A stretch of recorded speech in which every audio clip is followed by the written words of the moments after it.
Kemurahan, kebaikan, dan cinta kasih Tuhan selalu mengalir dan mengalir dalam hidup kita, membuat kita semua selalu mengatakan syukur, terima kasih Tuhan, dan karena itu kita selalu berserah diri hanya kepadanya. Saudara-saudara, kita jumpa dalam renungan harian di mana kita berada di hari Sabtu tanggal 12 November tahun 2022. Kebenaran firman Tuhan kita akan baca, namun sebelumnya mari berdoa. Dalam kekuatan-Mu Tuhan, kami selalu percaya bahwa Engkau mengasihi dan menopang kami. Karena itu kami mau belajar dari firman-Mu untuk mengenal kehendak dan maksud Tuhan dalam hidup kami. Roh Kudus, terangi hati dan pikiran kami, biar firman-Mu dapat kami jadikan pedoman dalam hidup kami. Dalam nama Tuhan Yesus kami berdoa. Amin. Kitab Yehezkiel pasalnya yang ke-10, ayatnya yang pertama sampai ayat yang ke-22. Kemuliaan Tuhan meninggalkan bait suci.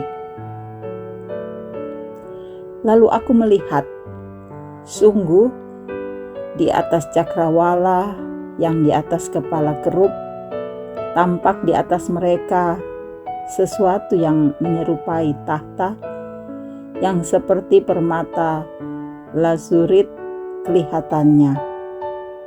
Maka ia berkata kepada orang yang berpakaian lenan itu, "Masuklah ke bawah kerub dari antara roda-rodanya, dan penuhilah rangkup tanganmu dengan bara api dari tengah-tengah kerub itu, dan hamburkan ke atas kota itu."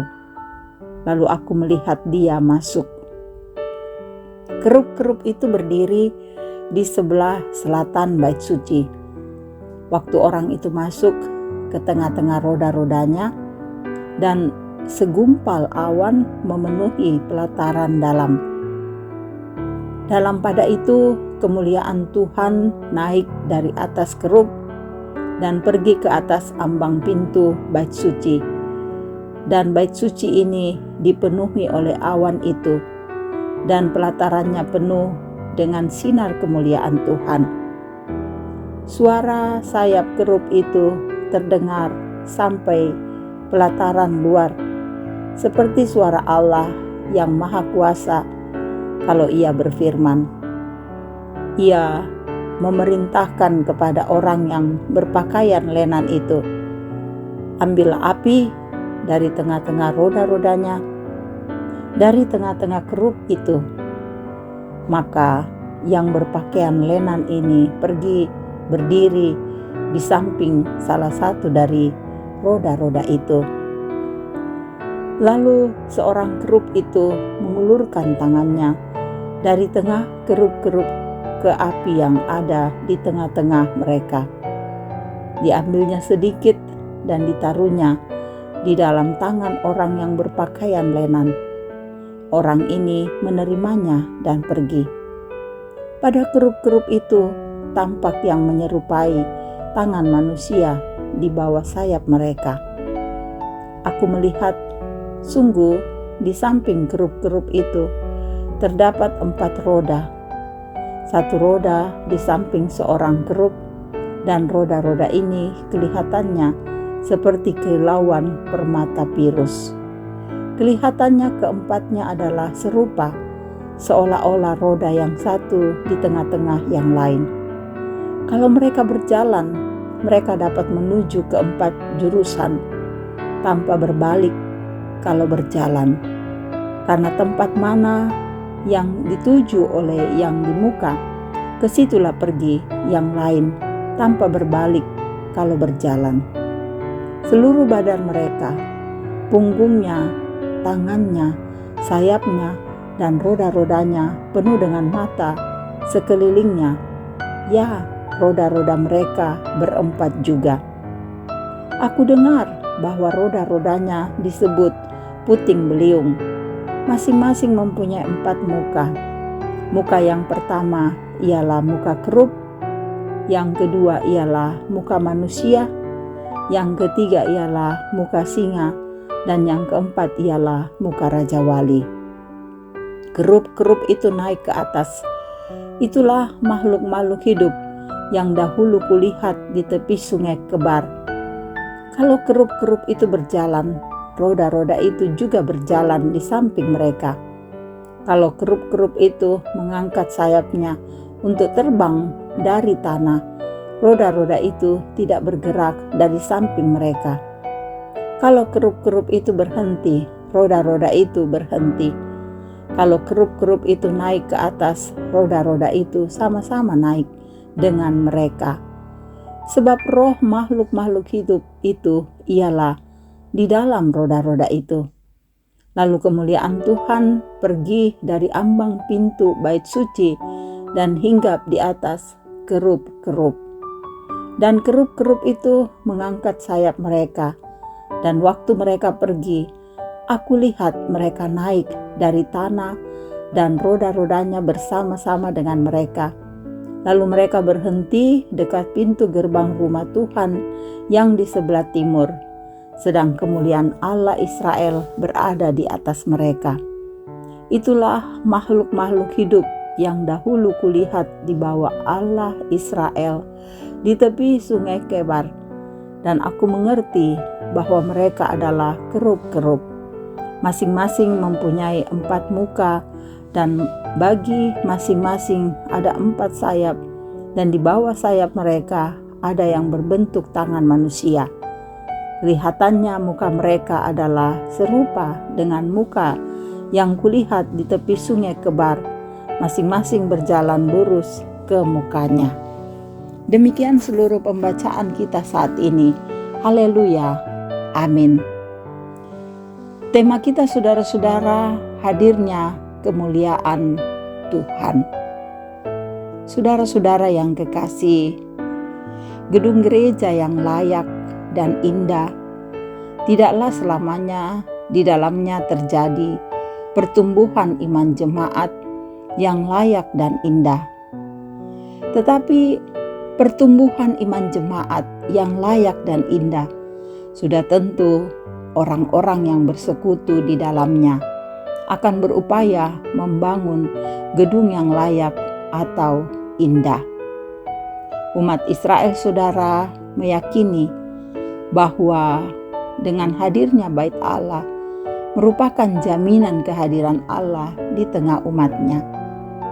Namun penglihatan yang diterima Yeskiel menandai bahwa masa itu sudah berakhir, karena kemuliaan Allah akan meninggalkan bait suci.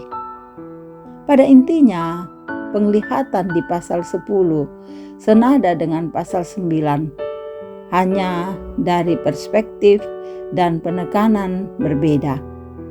Mengapa terjadi perpindahan kemuliaan Tuhan dari ruang Maha Kudus ke ambang pintu bait Allah? Malaikat yang mencatat menerima api dari kerub untuk membakar kota itu, dan kemuliaan Tuhan pergi ke pintu gerbang luar sebelah timur dari pelataran luar. Kemuliaan Allah meninggalkan bait suci karena penyembahan berhala bangsa itu. Allah, saudara, meninggalkan rumahnya dengan segan dan secara bertahap.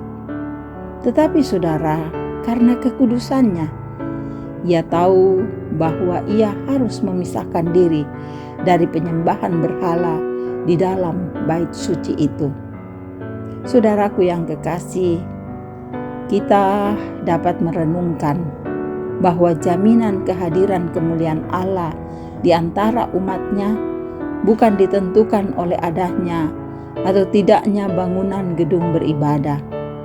Yang terutama, saudara, adalah apakah umat mempunyai bangunan kesetiaan dan ketaatan terhadap firman-Nya?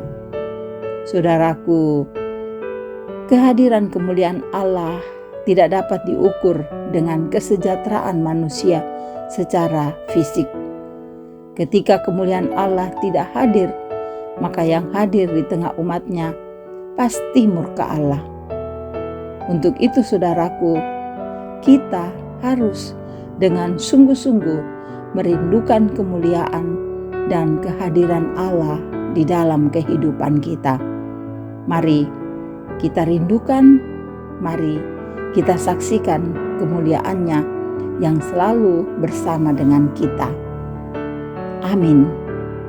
Mari berdoa. Bapa yang baik, terima kasih kami boleh mendengarkan firman-Mu, meteraikan dalam hati kami, dan biar kami dapat mewujudkan dengan baik karena kekuatan daripada-Mu, ya Roh Kudus. Hidup kami Tuhan selalu kami serahkan pada Engkau, karena Engkau yang menentukan kehidupan kami di dunia ini. Atur langkah kami untuk selalu berjalan pada kehendak-Mu. Berkati keluarga kami, anak-anak kami dalam pertumbuhan, anak-anak dalam pendidikan, anak-anak dalam pekerjaan, juga anak-anak yang mencari pekerjaan. Kasih-Mu kiranya selalu berlaku bagi mereka. Dan untuk kami semua, Tuhan berkati setiap pekerjaan kami. Tuhan berkati harapan dan rencana-rencana kami. Biarlah semuanya terjadi di dalam kehendak dan kasih-Mu.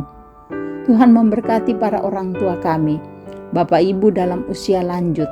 Tuhan lindungi dan beri kekuatan kesehatan, agar terus menjalani masa tua ini dengan bahagia dalam Kristus.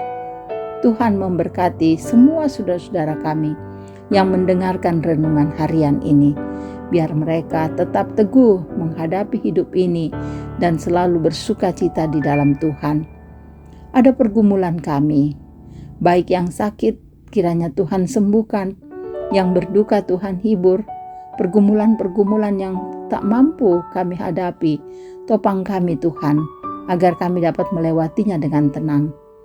Dalam sukacita kami, karena pertambahan usia, karena menerima berkat-Mu, sempurnakan semuanya itu, sehingga indah di pandangan mata Tuhan. Berkati para pelayan-Mu, majelis pengurus OIG, biar mereka tetap setia melayani Tuhan. Berkati bangsa kami, pemerintah kami, agar terus memerintah dengan adil. Dan topang kami semua, biarlah hidup kami memancarkan kemuliaan nama Tuhan. Dan kami selalu merindukan kemuliaan itu, sehingga kami menyaksikan kehadiran-Mu yang dahsyat dalam hidup kami. Ini doa kami Tuhan, ampuni dosa kami. Kami bermohon hanya di dalam nama Tuhan Yesus, Juru Selamat dan Penebus dosa kami. Amin. Terima kasih saudara-saudara boleh mendengarkan renungan harian ini. Biarlah firman ini menjadi berkat bagi saudara-saudara dimanapun saudara-saudara berada. Tetap menjaga kesehatan, tetap kuat dan semangat menjalani kehidupan ini. Tuhan Yesus memberkati.